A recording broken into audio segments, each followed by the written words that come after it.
So qualified is basically a report in which the auditor raises certain qualifications or observations regarding the true and fair representation of the books of accounts. An unqualified report is the one in which there are no serious observations or qualifications from the auditor, means that the report is free from material errors and the issues. A disclaimer is such a situation in which the auditor says that the information that is provided in the books of accounts of the company is not enough to make any opinion regarding the true and fair representation of the information.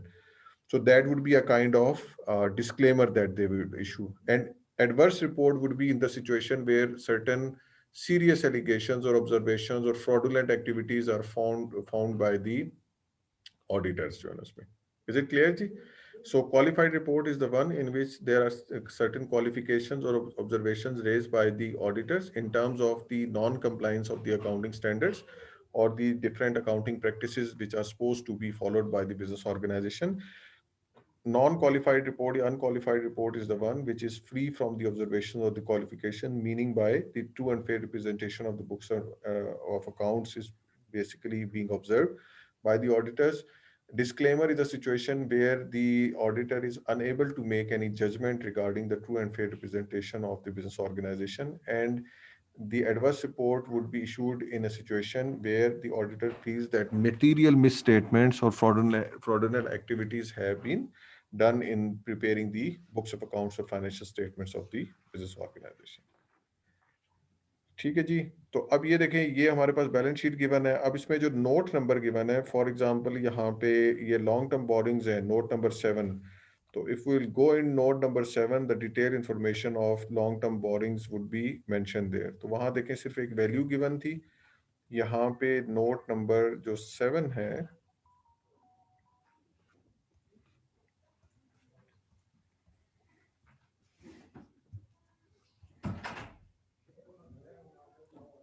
ये देखें आप, जो है ना, वहां सिर्फ एक word लिखा हुआ था लॉन्ग टर्म बोरिंग्स. यहाँ आप डिटेल देखें कि बैंक ऑफ पंजाब से they have took a loan which is 6 months loan, KIBOR plus 0.35. इसका क्या मतलब है जी? What is this काइबर?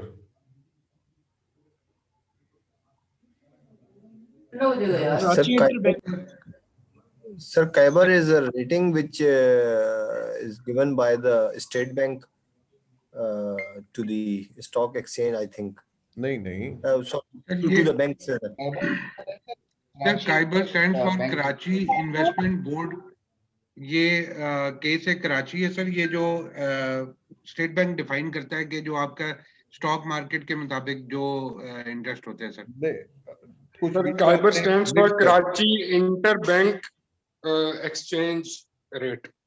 तो बेसिकली जो भी कहां से आ गया, जो भी बोरिंग या लोन लिया जाता है बैंक से सर, उसके ऊपर एक तो इंटरेस्ट होता है. इसके इंटरेस्ट के अलावा सर वो कोई रेट फिक्स करती है गवर्नमेंट या जो भी एजेंसी है सर, कि वो काइबोर है कि 5 लाख है, 10 लाख है, 20 लाख है, जितना भी है वो. इन एनी केस अगर आप लोन पे बैक भी कर देते हैं before the time, but you have to pay the KIBOR. आपको वो जो फिक्स्ड काइबोर उन्होंने किया होता है वो पे करना पड़ता है, प्लस जो इतना टाइम पीरियड गुजरा होता है उसका इंटरेस्ट. ये जो सर ये बैंक्स आपस में जो इनका आपस में बैंक्स का जो ट्रांजैक्शन है सर, उसका Karachi inter bank offer rate है बेसिकली सर. बिल्कुल बिल्कुल, वेरी राइटली सेड जो है ना. This is basically Karachi काइबर stands for Karachi inter bank offer rate, and this is the rate which is used for inter bank boring and lending.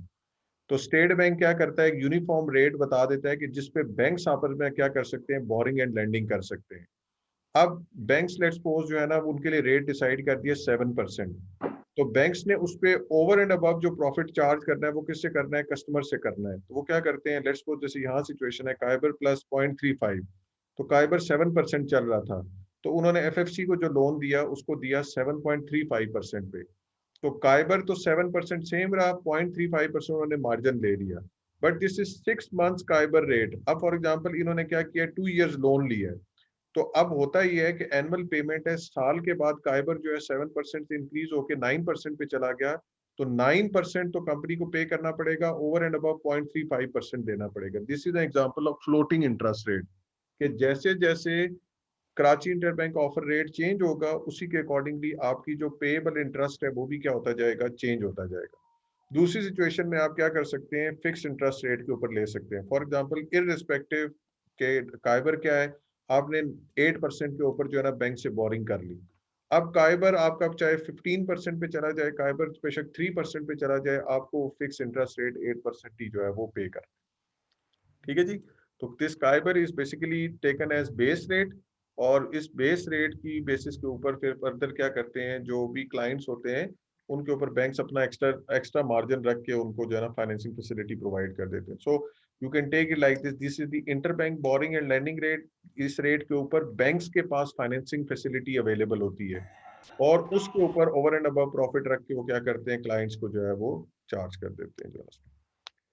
तो just giving you an example कि वहां देखें आपके पास सिर्फ क्या मेंशन था, लॉन्ग टर्म बोरिंग्स, और सिर्फ उस लॉन्ग टर्म बोरिंग्स के अगेंस्ट एक कंप्लीट पेज गिवन है, बल्कि रादर 1 पेज नहीं 2 पेजेस की जो है ना इंफॉर्मेशन जो गिवन है, जो कि उसकी डिटेल इंफॉर्मेशन जो है ना वो स्पेसिफाई कर रही है। तो this is basically notes to account, जिसके अंदर आप डिटेल इंफॉर्मेशन जो है आपने स्पेसिफाई की होती है। ओके जी, coming back to the discussions. जी जी सर ये कैबोर जो है ये तो डिसाइड करता है स्टेट बैंक करता है सर। जी बिल्कुल ऐसे ही है। अच्छा, अगर एक बैंक से हम ये तो कैबोर प्लस उस बैंक की जो परसेंटेज होती है वी हैव टू पे उस लोन के लिए सर। जी बिल्कुल ठीक है। अच्छा, ये जो कैबोर है सर, क्या फिर ये स्टेट बैंक को उसको जाता है इसका जो होता है रेट जो नहीं नहीं जिसने नहीं होता है लोन, या वो एक स्पेसिफिक बैंक को जाएगा? बिकॉज फिर इसमें क्यों डिफरेंस रखा जाता है KIBOR plus specific interest rate of the bank? देखें एक उसमें, ही हम क्यों नहीं रख सकते सर जी उसको? जी उसमें सिंपल ये है, काइबर आपका बेस रेट आ गया कि स्टेट बैंक स्पेसिफाई कर देता है मॉनेटरी पॉलिसी में कि इंटरेस्ट रेट हम 7% रखेंगे। Now this is the rate at which inter bank boring facilities available. Banks क्या कर सकते हैं, फाइनेंशियल इंस्टीट्यूशन इस रेट के ऊपर बोरिंग कर सकते हैं। अब जब उन्होंने आगे कस्टमर्स को लैंड करना है, तो अगर 7% पे उनको फाइनेंसिंग फैसिलिटी अवेलेबल और 7% पे आगे वो लैंडिंग कर रहे हैं, तो what basically the banks are earning, तो बैंक का तो अर्निंग उसका स्प्रेड है इंटरेस्ट रेट के ऊपर जो उसकी बोरिंग और लैंडिंग है। तो अगर उनको वो जो फाइनेंसिंग है वो चाहे स्टेट बैंक से या अदर जो है ना बैंक से अवेलेबल है, लेट्स सपोज 8% के ऊपर, और वो आगे कस्टमर को 8.5 पे दे रहे हैं, तो वो जो 0.5 है that is basically the margin of the bank, जो बैंक क्या करेगा, अर्न कर रहा होगा। तो बैंक ने खुद से तो पैसा नहीं बनाना, बैंक ने उसको भी बोरो करना है ना पैसे को। तो जिस रेट पे वो बोरो कर रहे हैं और जिस रेट पे वो लेंड कर रहे हैं, there must be certain margin in it, जो interest rate spread basically bank के लिए कहलाता है। और जितना ये मार्जिन हाई होगा, इतना स्प्रेड जितना हाई होगा, इतना बैंक के लिए जो मार्जिन है वो हाई होगा। तो इस वजह से काइबर के ऊपर कुछ परसेंटेज रख के दी जाती है, क्योंकि KIBOR is the rate at which the financing facilities available to the banks. उसी पे अगर वो आगे दे दें, जैसे आपके पास फॉर एग्जांपल आप कस्टमर से 8% पे जो है ना डिपॉजिट ले रहे हैं और लोन भी 8% पे दे रहे हैं, तो फायदा आपको क्या हुआ? आप 8% पे लेके 9% पे लैंडिंग करेंगे, तो वो 1% का जो स्प्रेड है वो बेसिकली आपका जो है वो प्रॉफिट मार्जिन आएगा। ठीक है जी, ओके जी। एक्सक्यूज मी सर, जी जी जी प्लीज। ये इसमें सर थोड़ा सा ऑफ द है टॉपिक, लेकिन इसीलिए इस्लामिक बैंकिंग के अंदर ये एक वो एलिगेशन भी है ना कि वो भी काइबर को ही फॉलो करते हैं, उनकी असल में मतलब मजबूरी है। देखें, वो उसकी वजह ये है कि आप कोई ना कोई तो बेस यूज करेंगे ना, कि कम से कम इतना मार्जिन आना चाहिए, इतना जो है ना वो आपको जो है ना उसे प्रॉफिट आना चाहिए जो है ना उसमें। ठीक है। तो अब फॉर एग्जांपल वो उसकी कुछ लोग जस्टिफिकेशन देते हैं, विच इज प्लीज मैं उसके ऊपर कुछ ज्यादा नहीं कर सकता, क्योंकि एक तो उसका इस्लामिक नॉलेज होना चाहिए, दूसरे इस्लामिक पर्सपेक्टिव से जो है ना करते हुए उसकी एक कुछ लोग जस्टिफिकेशन ये देते हैं कि फॉर एग्जांपल आपने क्या करना है, एक साइड के ऊपर जो है ना वो नॉर्मल एक कन्वेंशनल बिजनेस स्टार्ट करना है जो है ना उसमें। ठीक है। और दूसरी साइड पे आपने कहते हैं कि जो है ना इस्लामिक बुक्स हैं उसका जो है ना बिजनेस स्टार्ट करना है, तो उससे कुछ ना कुछ रिटर्न तो आएगा ना कन्वेंशनल बिजनेस से। तो उसको आप बेस रख के आप क्या करेंगे, ये जो इस्लामिक बुक्स का बिजनेस है इसको जो है ना स्टार्ट कर रहे होंगे। तो इसी तरीके से जो इस्लामिक बैंक्स हैं उन्होंने जब फाइनेंसिंग फैसिलिटी जो है ना वो करनी है, तो उसमें किसी ना किसी चीज को तो बेस बनाना है। तो वो बेस जो बना रहे होते हैं वो काइबर को बना रहे होते हैं, which is to some extent acceptable justification, sometime it is not, तो मतलब that's a different जो है ना वो story. But they, yes, it is true that they use this Skyber as the base rate और उसकी basis के ऊपर फिर वो further क्या करते हैं, जो भी आपके साथ जो भी investment arrangements होती हैं, loan arrangements हैं, उसको insure कर रहे होते हैं. अच्छा जी, functions of the financial statement. These financial statement provides the information to all the stakeholders of the business organization. We have already discussed it. These are considered as the general purpose financial statements because they provide information to all the stakeholders of the business organization. The investors can get their information regarding profit and loss from the business organization. Lenders can get the debt paying ability of the business organization. The customers can have the information regarding whether the business would be able to survive in the future or not. So different people, government authorities or tax authorities can get their information from the financial statements. So these are the statements which are prepared for all the stakeholders of the business organization. As far as the control function are concerned, when these financial statements are prepared, the board can have the control over the management of the company. They can oversee that how the things are going in the company in terms of their financial affairs. Likewise, the shareholders can have a check and balance on the company's financial performance, that how the company is going, how much of the profit is being earned by the business organization, out of that profit, how much is being distributed to them in the form of dividend, how much is reinvested into the business organization. And then the planning function that is available to the management, as we have discussed earlier, that balance sheet provides you the information regarding the current debt and equity financing mix. So in future, whether you want to continue with the same financing mix, you want to change this financing mix, whether you want to purchase new assets, you want to change your working capital, all these planning decisions would be based on the information that is provided by the financial statements. These financial statements also helps in the instruments rating, that we rate the business organization in terms of their credit debt paying ability or credit rating, that these are AAA rated जो है ना वो organizations, these are AA rated organizations. In the same way, you can also rate these different, you can say the securities of the business organization. For example, these bonds are AAA rated bonds or AA rated bonds or single B rated bonds. Depending on the credit worthiness of the business organization, these ratings are assigned to the different securities. And basically, these are the rating agencies which assigns these values. In Pakistan, there is an agency which is known as PACRA, Pakistan Credit Rating Association. Internationally, there's Moody's and other firms which assigns the credit rating, you can say ratings to the different organizations as well as their securities. On the basis of financial statements, the investors can decide that whether they should buy or they shouldn't buy the securities of the business organization. Likewise, they can also make the decision whether they should sell the business organization or sell the shares or securities of the business organization, or they should hold the investment in that business organization. So if the business is doing well, its future prospects are good, then obviously they would like to keep their investment in the business organization to earn the future benefits.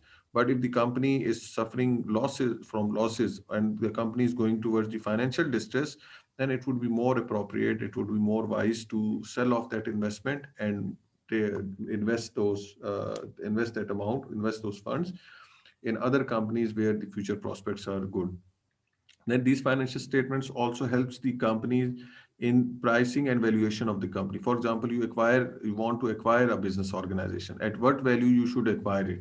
You can do it by calculating the net worth of the business organization. And one of the simplest way of calculating the net worth is by deducting the liabilities from the assets of the business organization. So if let's suppose the assets of the business organization are 100 million, liabilities are 70 million, so net worth of the business organization is 30 million. So you can acquire that business by paying the amount of 30 million.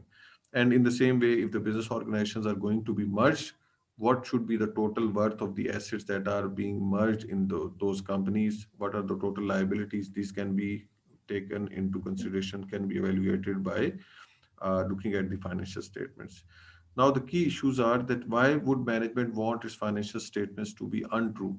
That we have earlier discussed that sometimes it happens that management uses those accounting policies which can make the financial statements untrue. Sometimes they do it to get their benefits, perks and benefits, as we saw in case of the Enron, that because of the management's interest in more bonuses or huge perks and benefits, they manipulated the facts and the figures. and sometime it is the requirement of the market. The market expectations are like this, that the company has performed well, the company would pay more dividends. So in order to meet or beat the investors' expectations or analyst forecast, the company has to manipulate the earnings. Or for instance, in the previous year, the company has paid dividend, and this year the shareholders are expecting that they would be paying more dividends. So in this situation, the company's management is basically under pressure to pay higher dividends. So despite of the fact that the company's performance was not good, though because of the certain external reasons, the company was unable to perform as well as it was expected. But now they will have to play with the numbers to basically pay higher dividends to the shareholders. And sometime, Ji Talal. जी sir, इसमें यह है कि मैं जो एक company में काम करता था, उन्होंने सेल करनी थी कंपनी, और उन्होंने इसलिए अपनी फाइनेंशियल स्टेटमेंट्स को अनट्रू किया कि ताकि एक्विजिशन करने वाला जब भी स्टेटमेंट्स चेक करेगा तो उसे हायर प्रॉफिट्स नजर आएंगे, जिसकी वजह से उनकी वो एक्विजिशन यानी कि उनकी सेलिंग आसान हो सकेगी। बिल्कुल सही है जो ना, this could also be one of the reason जो ना उसमें। Likewise, there could be certain situations जहाँ पे despite of the fact that you have did all your efforts, ठीक है, you did your best, but because of the certain uncontrollable reasons or because of certain macroeconomic factors, the situation was not good and your company didn't perform well. जैसा अभी ये Covid वाली situation थी, तो इसमें external reasons की वजह से, अनकंट्रोलेबल फैक्टर्स की वजह से कंपनी की परफॉर्मेंस बुरी रही। Now shareholders won't excuse this thing कि जी कंपनी परफॉर्मेंस खराब होगी तो खैर है, कोई बात नहीं जो है ना उसमें। So in that situation, management would be basically answerable to the shareholders, performance अच्छी नहीं है। तो अब कुछ ना कुछ तो उन्होंने भी अपने आप को सेफ गार्ड करना है ना। तो सम टाइम ऐसी भी सिचुएशन होती है that because of the uncontrollable factors you did your best but still you are unable to perform well, तो उस तो परफॉर्मेंस को कुछ ना कुछ बेहतर शो करने के लिए भी क्या किया जाता है कि फाइनेंशियल स्टेटमेंट्स को मैनिपुलेट कर लिया जाता है। Consequences of unreliable financial statements, for the time being you can do it, but later on if these financial statements are basically you can say that investors get realization of this thing that financial statements have been manipulated, then you have to face the music. You have to face the penalties, or you can say the wrath of the investors. They may sell their shares. You can say the market price of the share may go down, or there is a negative sentiment in the market which would affect the company in a bad way. Role and independence of the external auditors. One of the important thing is that how the external auditors are performing, how independent they are in order to form their opinion. तो हम normally देखते हैं कि कितनी ऐसी audit reports हैं जो कि क्वालिफाइड आती हैं या एडवर्स आती हैं। बहुत रेयरली ऐसी सिचुएशन होती है। तो ज्यादातर तो अनक्वालिफाइड ही रिपोर्ट्स होती हैं। हालांकि जो बड़े बड़े स्कैंडल्स हुए, एनरॉन की जो रिपोर्ट थी, that didn't showed any kind of the major qualification जो है ना, उसके अंदर तो कोई जो है ना वो इशू नहीं आया था, but the company went to the financial distress. तो अब ये एक बहुत बड़ा क्वेश्चन है कि how independent the auditors are, or what is the role that they are playing in making sure that the financial statements are true जो है ना उसमें, and how can reliability be assured, no sudden collapse in the near future जो है ना उसमें। ठीक है, reliability in terms के ठीक है future is uncertain, but just to make sure कि जो इंफॉर्मेशन है वो इतनी करेक्ट जरूर है कि सडन कोलैप्स नहीं होगा। ऐसा नहीं है कि आप तो शो कर रहे हैं कंपनी बड़ा अच्छा परफॉर्म कर रही है और कंपनी 6 महीने भी सर्वाइव ना कर पाए, कंपनी जो है वो बैंकरप्ट हो जाए जो है ना। Misleading the statements, there could be deliberate false picture of the company. जो अभी हम शो कर रहे थे कि जैसे अभी हतलाल ने भी बात की कि company was looking forward for a good buyer, so they manipulated their financial statement just to show that the company's worth is high, so that their assets or the company can be sold at a higher value. तो ये deliberate जो है ना वो false picture है company की जो है ना उसमें, कि जो नहीं है वो आप क्या करना चाह रहे हैं, दिखाना चाह रहे हैं जो है ना उसमें। There could be second is improper accounting policies. Improper accounting policies means revenue और expense recognition को जो है आप क्या कर लेते हैं, चेंज कर लेते हैं, या कैपिटल या रेवेन्यू एक्सपेंडिचर के अंदर जो है उनकी रिकॉर्डिंग को जो है वो आप उसमें प्ले करते हैं, या इनकम या लायबिलिटी की डिस्टिंक्शन को जो है ना वो प्ले करते हैं. These are the things which needs a detailed discussion and later on we will discuss them in detail. उसकी सिंपल सी एग्जांपल दे देता हूँ कि as far as revenue recognition is concerned, IFRS 18 says that revenue is recorded when it is earned, and earned means कि कब उसको जो है ना वो रेवेन्यू के तौर पे रिकॉर्ड करेंगे, at the point of sale, at the time of shipment of goods, at the time of receipt of goods to the buyer, or at the time of receipt of cash. तो अब ये 4 condition है जिसके ऊपर आप क्या कर सकते हैं, रेवेन्यू को जो है ना वो रिकॉर्ड कर सकते हैं. और एक 5वीं भी है कि अगर आफ्टर सेल सर्विसेज एसोसिएटेड है, then as long as those after sale services are provided, you will not record it as revenue of your business organization. एक इंटरेस्टिंग केस आपके साथ शेयर करता हूँ माइक्रोसॉफ्ट का. ठीक है, अब देखिए सॉफ्टवेयर जितनी भी कंपनीज होती हैं ये जो सॉफ्टवेयर सेल करती हैं, तो आपने सुना होगा कि लेटर ऑन कुछ अर्से बाद बग्स आ जाते हैं बीच में. तो उन बग्स को जो है ना रिमूव करने के लिए जो है ना वो आफ्टर सेल सर्विसेज कंपनी जो है ना वो ऑफर करती है. तो अब फॉर एग्जांपल कंपनी ने सॉफ्टवेयर पैकेज सेल किया $1000 का, तो कंपनी की ये डिस्क्रिप्शन है कि $1000 उन्होंने सेल कर दिया, उसको रेवेन्यू के तौर पे रिकॉर्ड कर दें, या वो कैश पैसे भी उनको कैश के तौर पे रिसीव हो रहे, शॉर्ट उसको कैश रेवेन्यू के तौर पे रिकॉर्ड होना चाहिए. बट द कंपनी डिसाइडेड कि some time we face certain kind of the, you can say we receive certain complaints from the customers. So out of $1000 revenue that is being received, इसमें से जो 70% है इसको हम क्या करेंगे, रेवेन्यू रिकॉर्ड करेंगे कि ये तो हमने इसके अगेंस्ट जो है वो हमने सर्विसेज प्रोवाइड कर दी. बट रिमेनिंग जो 30% है, इस 30% को हम रेवेन्यू नहीं रिकॉर्ड करेंगे क्योंकि इसके अगेंस्ट अभी हमने सर्विसेज प्रोवाइड करनी है, तो it would be treated as unearned revenue of the business organisation. और ये जो अनअर्न्ड रेवेन्यू है, this is basically the liability of the business organisation. अब आप देखें, one company may be following the situation कि whatsoever they have sold 100% is recorded as revenue of the business organization. The other company may be following this policy that out of the total revenue 70% would be recorded as revenue and 30% would be recorded as unearned revenue. So by just changing the revenue recognition policy, the company can play with the numbers. तो अगर उन्होंने 70% record किया तो इसका मतलब है 30% revenue तो automatically वो अपने रेवेन्यू में से कम कर गए. तो जब 30% रेवेन्यू कम होगा तो ऑटोमेटिकली प्रॉफिट भी कम हो जाएगा. And this is the you can say the option that is available within the accounting standards. There is nothing bad about it जो है ना उसमें. तो the companies use such kind of the practices. तो revenue को कैसे record करना है, सारे का सारा रेवेन्यू रिकॉर्ड करेंगे, कुछ पोर्शन रिकॉर्ड करेंगे. उस रेवेन्यू को किस टाइम पे रिकॉर्ड करेंगे, आपको ऑर्डर रिसीव हुआ आप उसको रेवेन्यू रिकॉर्ड कर दें, गुड्स की जब शिपमेंट होगी तब उसको रेवेन्यू रिकॉर्ड कर दें, जब बायर को वो गुड मिल जाएंगी तब उसको जो है ना रेवेन्यू रिकॉर्ड करें, या उसकी कैश पेमेंट जब आपको रिसीव हो जाएगी तो तब आप उसको रेवेन्यू रिकॉर्ड करें. तो इसमें डिफरेंट मोड्स के ऊपर जाने से आप अपने रेवेन्यू को ऑटोमेटिकली क्या कर सकते हैं, चेंज कर सकते हैं. अब देखें ना, कुछ कंपनीज क्या कर रही होती हैं, एग्रेसिव पॉलिसी यूज कर रही होती हैं. जैसे ही ऑर्डर टेकर ने ऑर्डर रिसीव किया वो उसको रेवेन्यू के तौर पे रिकॉर्ड कर लेते हैं, तो रेवेन्यू तो बहुत इनहेंस हो जाएगा, प्रॉफिटेबिलिटी बढ़ जाएगी. लेकिन दूसरी कंपनी अगर कैश बेस अकाउंटिंग पे जा रही है तो जब तक कैश कलेक्ट नहीं होना तो रेवेन्यू नहीं आएगा.